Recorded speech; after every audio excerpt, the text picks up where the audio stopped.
Share market बैंडियन में आपका स्वागत है दोस्तों। आज हम लोग देखने जा रहे हैं मिंडा इंडस्ट्रीज एलटीडी के बारे में, जिसका जो शॉर्टकट जो सिंबल होता है वो इनो मिंडा होता है। आज इसमें बात किया जाएगा, 4 स्टॉप लॉस की बात किया जाएगा, साथ ही साथ इसमें 2 टारगेट प्राइस की बात किया जाएगा।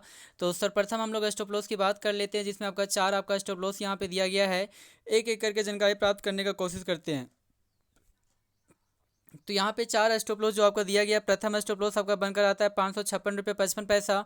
वहीं पे सेकंड स्टॉप लॉस जो आपका बनकर आती है 556 रुपये 5 पैसा। और वहीं पे थर्ड यदि स्टॉप लॉस की बात किया जाए तो वो आपका बनकर आता है 535 रुपये 5 पैसा। और चौथा यदि स्टॉप लॉस की बात किया जाए तो वो आपका बनकर आता है 512 रुपये 30 पैसा। इस तरह से 4 यहाँ पे स्टॉप लॉस दिया गया है। अब हम लोग थोड़ा सा इसे डिटेल रूप से जानकारी प्राप्त करने का कोशिश करते हैं वन बाय वन। तो सबसे पहले आज के दिन का डेज लो का देखना पड़ेगा। तो आज के दिनों में सबसे लोएस्ट जो प्राइस लेवल जो आपका कार्य कर रहा था वो आपका करीब करीब 11:58 हो रहा है, जो 556 रुपये 55 पैसे के प्राइस लेवल पे कार्य कर रहा था। इस कारण से हम लोग कह सकते हैं कि प्रथम जो स्टॉप लॉस बनकर आता है वो 556 रुपये 55 पैसा बनकर आती है। वहीं पर यदि सेकेंड स्टॉप लॉस की बात किया जाए तो इसके लिए हमें कहता है 1 डेज के डेटा को चेक करना होगा। तो जैसे ही आपको कहता है कि 1 डेज के डेटा को चेक करते हैं, तो 1 डेज के डेटा को चेक करने पे हम लोग का जो लोएस्ट प्राइस लेवल जो यहाँ पे दिखता है वो आपका इंडिकेट हुआ है आपका 16 अगस्त के दिनों में 556 रुपये 5 पैसा। तो हम लोग कह सकते हैं कि सेकेंड स्टॉप लॉस जो आपका बनकर आता है 556 रुपये 5 पैसा बनकर आती है। वहीं पर यदि थर्ड स्टॉप लॉस को चेक करना है तो कहता है कि 7 डेज के डेटा को चेक करना होगा। तो 7 डेज के डेटा को जैसे ही ओपन किया गया तो यहाँ पे जो लोएस्ट प्राइस लेवल जो दिखता है 10 अगस्त के दिनों में जो 535 रुपये 5 पैसा दिख रहा है, तो हम लोग कह सकते हैं कि थर्ड स्टॉप लॉस 535 रुपये 5 पैसा यहाँ पे है। और वहीं पे चौथा दी स्टॉप लॉस की बात किया जाए तो इसके लिए आपको कहता है कि 1 मंथ के डेटा को चेक करना होगा, 2 वीक्स के डेटा को। तो जैसे ही आपको कहता है कि 2 वीक्स के डेटा को चेक करते हैं तो 2 वीक्स के डेटा को चेक करने पर यहाँ पे हम लोग का जो लोएस्ट प्राइस लेवल जो 5 अगस्त के दिनों बनाया था वो 512 रुपये 30 पैसा बनकर आती है। इस तरह से 4 यहाँ पे स्टॉप लॉस दिखाया गया है। अब आगे 5वां स्टॉप लॉस को बताने के लिए 1 मंथ के डेटा को चेक करते हैं। तो 1 मंथ के डेटा को जैसे ही आपका क्लिक किया जाता है तो यहाँ पे आपका कोई रिजल्ट प्राप्त नहीं हो रहा है, अर्थात हम लोग कह सकते हैं यहाँ पे जानकारी उपलब्ध नहीं है। इस कारण से हम लोग कह सकते हैं कि 4 ही यहाँ पे स्टॉप लॉस दिखाया जा रहा है। एक बार मैं रिपीट कर देता हूँ कि 4 स्टॉप लॉस कौन कौन दिखाया जा रहा है। यदि प्रथम स्टॉप लॉस की बात किया जाए तो वो आपका 556 रुपया 55 पैसा आपका बनकर आती है।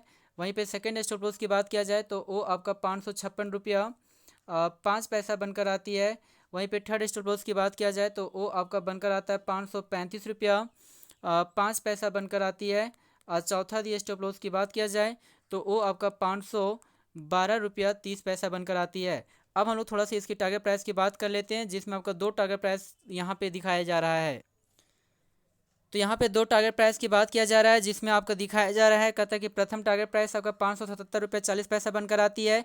और फिर सेकंड टारगेट प्राइस की बात किया जाए तो 579 रुपये 50 पैसा बनकर आती है। तो 2 यहाँ पे टारगेट प्राइस दिया गया है।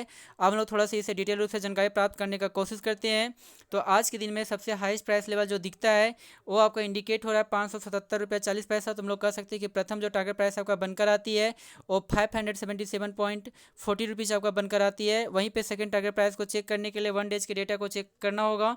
तो जैसे ही 1 डे के डेटा को चेक करते हैं तो 1 डे के डेटा में हाईएस्ट प्राइस लेवल जो दिखता है वो आपका इंडिकेशन हो रहा है 16 अगस्त के दिनों बनाया था 579 रुपये 50 पैसा। तो हम लोग कह सकते हैं कि सेकंड टारगेट प्राइस 579 रुपये 50 पैसा आपका बनकर आती है। अब वहीं पे थर्ड टारगेट प्राइस को चेक करने के लिए 7 डेज के डेटा को चेक करते हैं। तो जैसे ही आपका कहता है कि 7 डेज के डेटा को चेक करते हैं तो 7 डेज के डेटा में हाईएस्ट प्राइस लेवल सेम वही कार्य कर रहा है 579 रुपये 50 पैसा ही कार्य कर रहा है। वहीं पे अब हम लोग थोड़ा सा 2 वीक्स के डेटा को चेक कर लेते हैं। तो 2 वीक्स के डेटा को जैसे ही आपका चेक करते हैं तो 2 वीक्स में आपका हाईएस्ट प्राइस लेवल सेम वही आपका दिखता है 579 रुपये 50 पैसा। तो हम लोग कह सकते हैं 579 रुपये 50 पैसा एक स्ट्रॉन्गेस्ट रेजिस्टेंस का कार्य कर रहा है, अर्थात इससे ऊपर जाने के लिए प्राइस लेवल में थोड़ी सी दिक्कत हो सकती है। वहीं पे थर्ड टारगेट प्राइस की बात करते हैं तो 1 मंथ के डेटा को चेक कर लेते हैं। अब इसमें देखते हैं कि इसमें जानकारियाँ उपलब्ध है या नहीं। तो 1 मंथ में भी सेम वही रिजल्ट प्राप्त होता है, यहाँ जानकारियाँ उपलब्ध नहीं है। तो हम लोग कह सकते हैं कि 579 रुपये एक स्ट्रॉन्गेस्ट रेजिस्टेंस का कार्य कर रहा है। तो यहाँ पे 2 टारगेट प्राइस आपका दिया गया था। यदि टारगेट प्राइस की बात करें तो प्रथम टारगेट प्राइस आपका दिया गया था 577 रुपया 40 पैसा आपका दिखाया गया था। और वहीं पे सेकेंड यदि टारगेट प्राइस की बात किया जाए तो वो आपका बनकर आता है 579 रुपया 50 पैसा बनकर आती है। तो इसमें थोड़ा सा आप देखें कि 579 रुपये जो 50 पैसा है ये स्ट्रॉन्गेस्ट रेजिस्टेंस का कार्य कर रहा है। यदि इस प्राइस लेवल से अपवर्ड आपका मोमेंटम रखती है इस प्राइस को यदि ब्रेक करती है तो आने वाला टाइम में हो सकती है कि 650 का भी टारगेट को अचीवमेंट कर सके, टच करने का कोशिश कर सकता है। जी दोस्तों, thank you very much. Please इस चैनल को सब्सक्राइब करें।